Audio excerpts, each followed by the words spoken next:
Okay, so what's the difference between stereo and mono? I'm Robert John Hadfield with Audiomover. And the answer is actually pretty simple. Mono is 1, stereo is 2. When you're listening to a stereo recording, you think you're listening to one thing, but you're actually listening to 2 things. And what's happening is the electronics are sending a left signal to your left ear and a right signal to your right ear. And if you listen to old recordings, things like the Beatles and Pink Floyd, and actually a great example of this would be Whole Lotta Love by Led Zeppelin, which is the first song on Led Zeppelin 2, and you get into that middle part and you're hearing the stuff go back and forth and back and forth.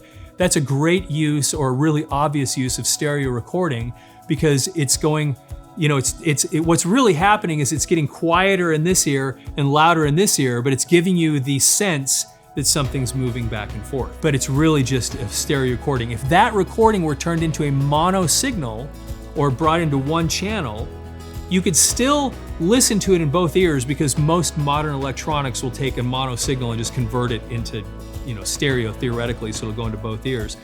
But you won't hear the imagery anymore. It'll just be, the same thing will be happening in both ears. So the difference between stereo and mono: stereo is left and right, mono is right down the middle, one signal, and that's the difference between stereo and mono.